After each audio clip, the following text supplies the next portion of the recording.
mga kampon ng dyablo. Alam niyo po ba, kapag ikaw ay palaging namamaratang, ikaw ay laging naninira, like for example, namamaratang ka sa aral ng Katoliko, which is di naman namin aral, no?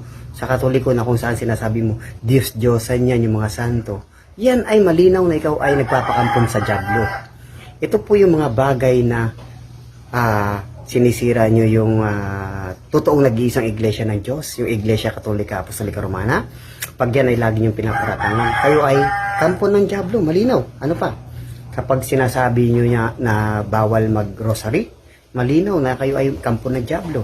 Sinasabi nyo na bawal ang mga santo, dahil yan ay mga Diyos-Diyosan, malinaw na kayo ay kampon ng dyablo. Ano ba? So, ito po yung mga nagpapakampon sa dyablo na kung saan ay talagang inaatake na nila ng inaatake ang totoong nag-iisang iglesia ng Diyos. So, malinaw yan. Kaya kung ikaw, no, ginagawa mo ito, mag-isip-isip ka, no? At isipin mo na mali yung ginagawa mo.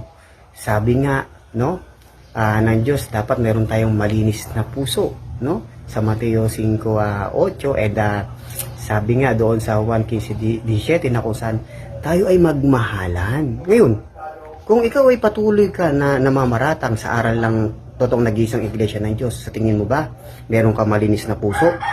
Sa tingin mo ba yan ay pagmamahal? Mali.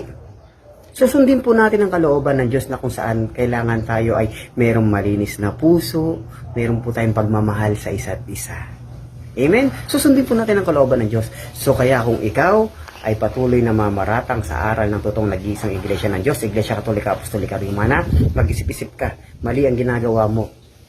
Please, manatili sa'yo ang tamang attitude, tamang pag-uugali, at pagmamahal at pagrespeto sa iyong kapwa. Kaya, kung ako sa'yo, itigil mo na ang pamamaratang, paninira sa totoong nag-iisang iglesia ng Diyos, Iglesia Katolika Apostolika Romana. Amen? So, dalangin ko na ikaw ay magbago, dalangin ko na hipuin ng Diyos, no, ang iyong puso, na kung saan magbago-bago ka, maisip mo ang tama, na kung saan ang tamang ito ay itigil mo na ang pamamaratang o paninira sa aral ng totoong nag-iisang iglesia ng Diyos, Iglesia Katolika Apostolika Romana. Amen? So, maraming salamat and God bless sa ating lahat. More prayer, more power. Spread love.